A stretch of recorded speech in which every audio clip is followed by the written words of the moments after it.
Good morning, everyone. I want to start with a question. What's the single most effective way to make something go viral on the internet? A clever marketing campaign? A celebrity endorsement?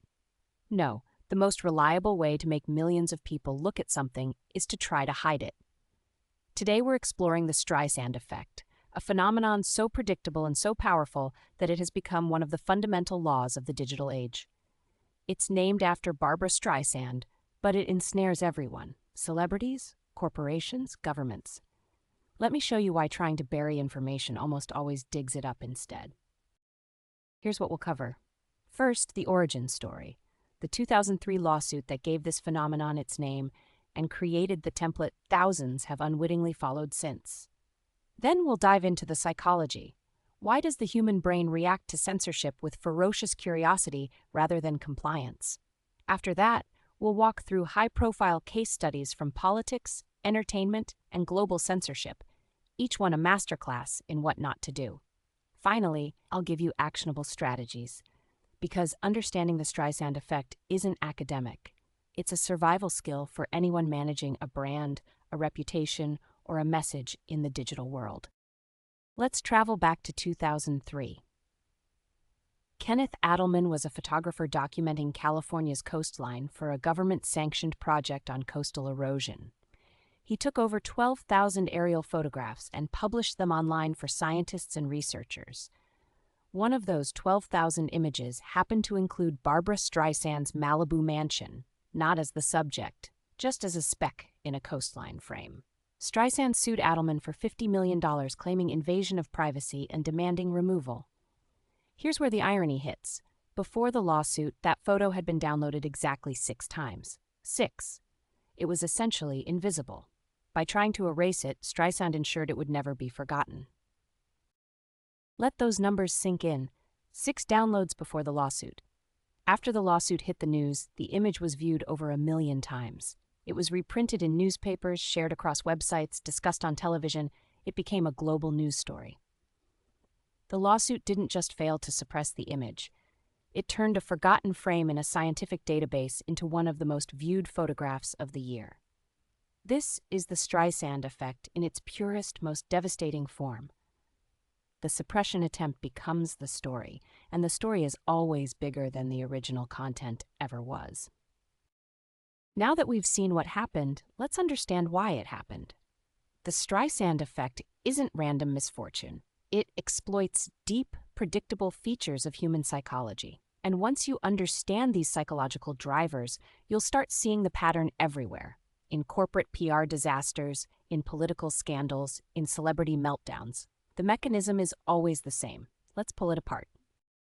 There are 3 psychological forces at work here, and each one is incredibly powerful on its own. Together, they're unstoppable. First, reactance theory. When people perceive their freedom to access information is being threatened, they experience psychological reactance, a motivational fire that drives them to restore that freedom at any cost.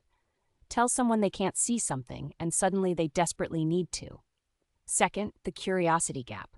Censorship signals that there's something worth hiding, which is inherently intriguing. If the content were boring, why would anyone go to the trouble of suppressing it? And third, moral outrage. When a powerful entity tries to silence information, people interpret it as an abuse of power and share the content as an act of defiance. It becomes a cause. Combined, these 3 forces don't just overcome censorship, they turn it into rocket fuel. What's remarkable about the Streisand effect is how relentlessly it repeats itself, across decades, across industries, across cultures. The specific triggers change, the players change, but the pattern never ever does. Let's look at some of the most dramatic examples from recent years, and notice how each one follows the exact same script we just saw with Streisand. In October 2021, the New York Post published a story about Hunter Biden's laptop. Twitter responded by blocking users from sharing the article, citing policies against hacked materials. The intention was to limit the spread of what they considered unverified information. But the result was textbook Streisand effect. The takedown became the story. It was immediately framed as big tech censorship interfering with political discourse. What could have remained a niche political story exploded into one of the most intensely debated topics of the entire year, dominated news cycles for weeks, and fueled exactly the kind of conspiracy theories the suppression was meant to prevent. Twitter didn't stop the story. They handed it a megaphone. Let me walk you through these milestones because the pattern is almost too consistent to believe. 2003, Barbra Streisand's lawsuit turns an obscure aerial photo into a global news story. 2005, Mike Masnick of TechDirt gives the phenomenon a name, and it enters the internet's permanent vocabulary. 2021, Twitter demonstrates that even the world's most powerful tech platforms are not immune. Suppressing the Hunter Biden laptop story only guaranteed it would dominate headlines. And in 2024, Australian breakdancer Rachel Gunn, known as Ray Gunn, attempted to legally block a comedy musical about her viral Olympic performance.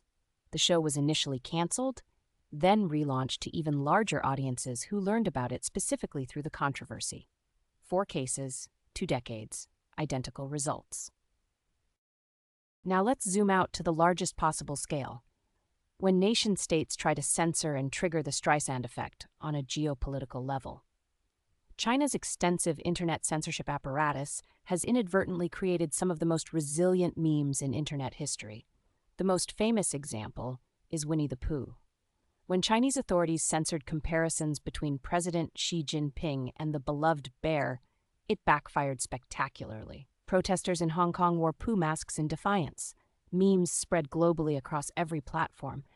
The censorship itself became a symbol of the very authoritarianism it was trying to obscure. You cannot delete an idea once you've told the entire world that it's too dangerous to think. So how do you avoid becoming the next Streisand effect case study? Here's the 4-step framework. Step 1. Before you send a cease and desist letter, pause and ask yourself honestly, will this action generate more attention than the original content? If the content is obscure, legal action is almost always the wrong move.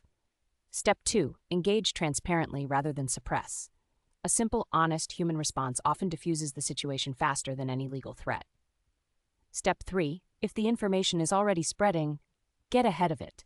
Control the narrative by being the first and most credible voice in the conversation. Don't let the information vacuum fill with speculation and outrage. And step 4. Accept that in the digital age, perfect information control is a fantasy. Sometimes the wisest strategy is to let a story die of natural causes rather than giving it CPR with a lawsuit. I want to leave you with this thought. The Streisand effect is not a glitch. It's a feature. It's the internet's immune system responding to threats against the free flow of information. Every attempt to suppress is a gamble, and the odds are overwhelmingly against you. The next time you face the impulse to hide, remove, or censor, pause. Ask yourself if you're about to turn a 6-download problem into a 1,000,000-view catastrophe. Because the internet never forgets, and it absolutely never forgives those who try to make it forget. Thank you.